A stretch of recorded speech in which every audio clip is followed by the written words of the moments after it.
Assalamualaikum warahmatullahi wabarakatuh. Kembali lagi di channel Scriptflow. Nah, sebelumnya kita sempat membahas mengenai dasar hukum atau perlindungan hukum terkait daripada permagangan. Nah, sebenarnya untuk video ini saya ingin sedikit sharing tentang apa yang pernah saya rasakan sebagai peserta magang.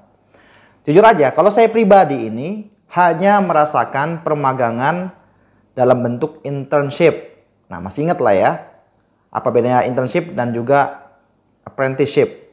Kalau apprenticeship ini yang pernah merasakan teman saya. Nah, kalau misalnya yang saya rasakan, sebenarnya gini, sangat mudah sekali untuk apply-nya. Maksudnya, sangat mudah untuk mengajukan magang kepada instansi-instansi. Dulu saya pernah magang di pengadilan agama, pengadilan negeri, dan juga otoritas jasa keuangan. Nah, mereka sebenarnya jatuhnya program internship. Artinya dari kita, peserta, biasanya inisiatif untuk mengajukan permohonan buat magang.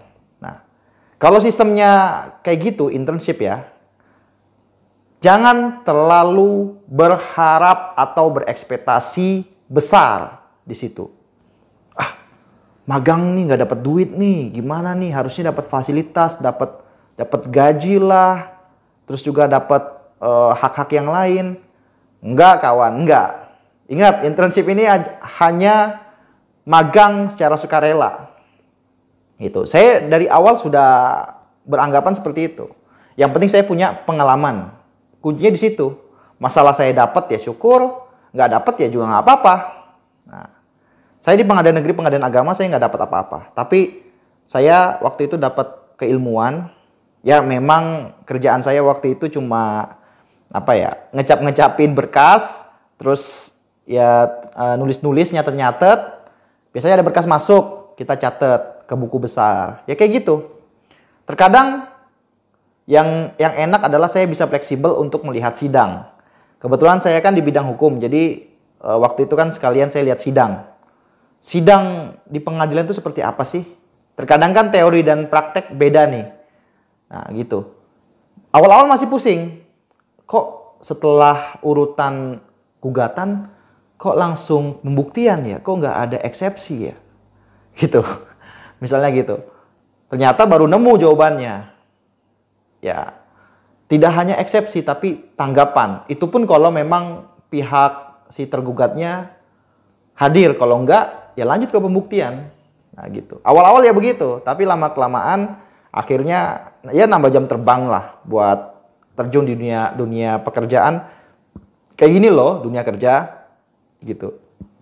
Kalau saya sih pengadilan agama, pengadilan negeri sih kurang lebih sama lah pengalamannya. Maksudnya sama-sama di pemahaman kasus hukum sama terkait daripada proses persidangan. Itu yang saya dapatkan. Dan waktu itu saya magang cuma sebulan sih. Sebulan. Karena kebetulan kan libur dari kampus, ya saya isi lah waktu luang saya buat magang. Nah, terus saya pernah magang di otoritas jasa keuangan di bagian industri keuangan non-bank. Ada syariahnya juga. Nah, saya di situ paling merasakan kesejahteraan di situ. Pendampingan atau mentoring yang sangat maksimal menurut saya. Kalau saya misalnya ada hal-hal yang ingin saya tanyakan, saya dengan leluasa bisa bertanya. Saya bisa mempelajari berkas-berkas, diajak rapat antara para pejabat. Nah, biasanya kan OJK ini berfungsi sebagai regulator. Nah, kalau misalnya ada perusahaan keuangan, misalnya Pegadaian Syariah, dia ingin menawarkan program bentuknya apa, terus kita ikut rapat di situ. Dan alhasil ada namanya perdebatan regulasi di situ. Masuk apa enggak? Cocok apa enggak? Nah, setelah itu saya waktu itu pernah input data lah, banyak lah input data, terus menonaktifkan perusahaan-perusahaan yang sudah tidak ada laporan, menginput data seleksi berkas. Ya seperti itu, sebenarnya lebih ke administratif sih kalau rata-rata magang di tempat tuh. Ya standar, memang pelatihannya standar seperti itu.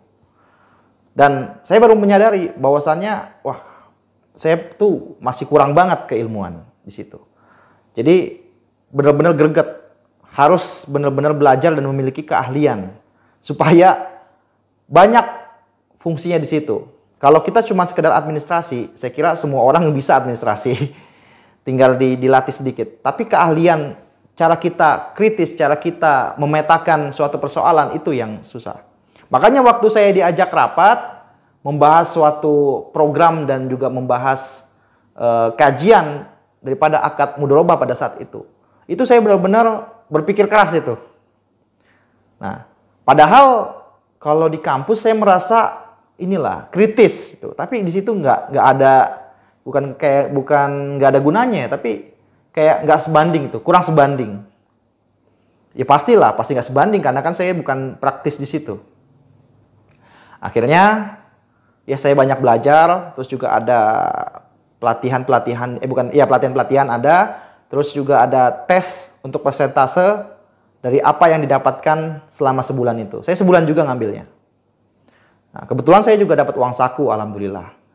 Tapi saya kira itu model magang internship, karena di situ tidak ada kontrak kerjasama.